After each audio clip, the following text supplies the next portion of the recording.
One of the last things among many that I learned and possibly mastered was how to use bandwidth on a parametric.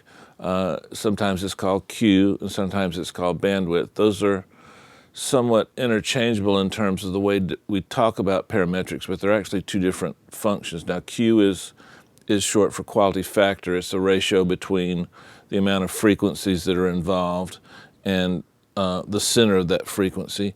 And I'm not going to go into math on this because, frankly, it's not really that important. But what I want to show you is how you can use bandwidth to get a vocal that exactly what you want, as opposed to using equalizers that have a fixed frequency or a fixed bandwidth, like say maybe a graphic EQ that you get to select the frequency and the gain, but you can't select the amount of frequencies on either side of that center frequency. So that's a fixed frequency EQ. Parametrics are relatively recent and very useful tools, but like everything that gives you a little more control, you can get in trouble real quick, and I did a lot of times. Let's take a look at a vocal. So guys, look, I've got this set up on a vocal. Juliano is the producer on this vocal, my friend from Brazil. Great vocal recording. I've got a little analyzer here for you to check out what's going on with a little more clearly, and then I'm going to show you on this fab filter what bandwidth does and how I use it. So let's select this frequency. Let's check out what I've done. When you're next to me, baby, when you're next, so I just... Okay, now I'm pulling down some 10K. Let's solo the 10K. Okay, you saw it up here, it's hovering around 10K. Now, if we take the bandwidth and we narrow the amount of frequencies that we're dealing with, listen what it sounds like now. All of a sudden, it got brittle. Let's go back to somewhere where I had it. And let's make it a little wider than I had it. Include more frequencies.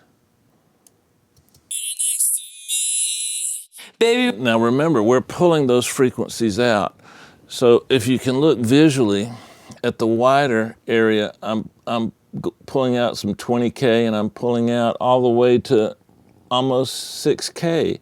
Now, if I narrow that, I don't really want to pull those out. I'm only concerned with the 10K because that's kind of what's bothering me. So now I'm only going from about 6K to about, it looks like a little higher, maybe audibly affecting something like 15K. So let me take this dip out. Okay, now you're not going to hear the dip. When you're next to me, when you're next to me. The S is just smoother, right? So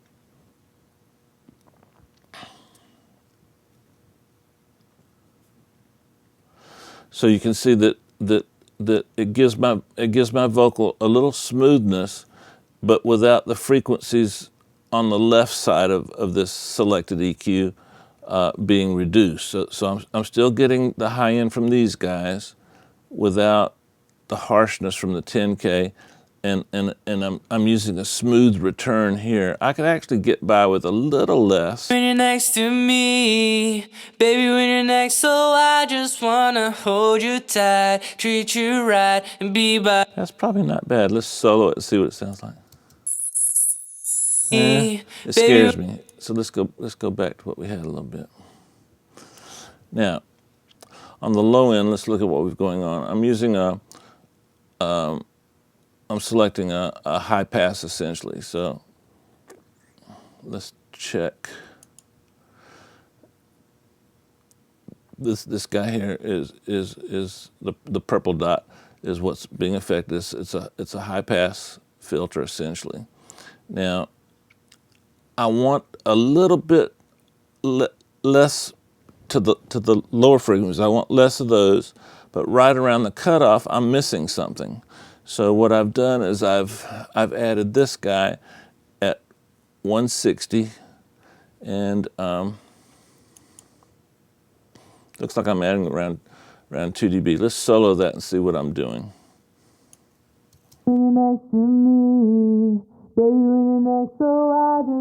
Now, you'll notice I've got a heck of a wide bandwidth here. Let's make the bandwidth a little narrower.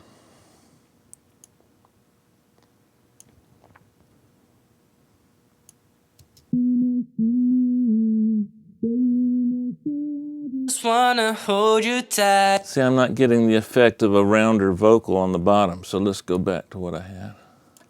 When you're next to me, baby, when you're next, so And let's take it out. when you're next to me, It's thin, right? baby, when you're next, so I Okay, so on this case, we're boosting, and it sounds better to affect the frequencies that are going all the way from about 40 or 50 to about, looks like 1K.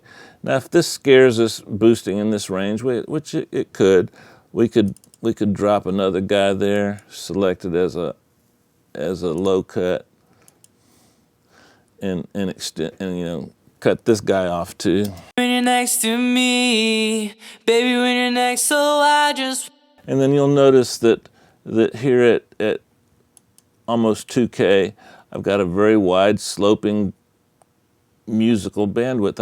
I didn't want to have a harsh thing here in the middle. Let's listen to that. when you're next to me. Now let's use a narrow bandwidth and see what happens. When you're next to me, baby, when you're next. You'd think with less frequencies it would sound smoother, but the opposite kind of happens. So When you're next to me, now, in the track, these are somewhat subtle, I'll agree. when you're next to me, I think we could use a little more of that. when you're next to me. Yeah. All right. I hope that kind of gave you a good idea of how bandwidth can be used on a vocal to make sure that you're accomplishing what you want to accomplish. Now, if we had repair work to do on this vocal, we would do the repair work with less frequencies involved or narrower bandwidths. I did repair work with another EQ on this particular song, and we'll go over that at another time. So that's how bandwidth can be thought of and used for vocals. The same exact principles apply to anything, not just vocals. All right, guys, next time.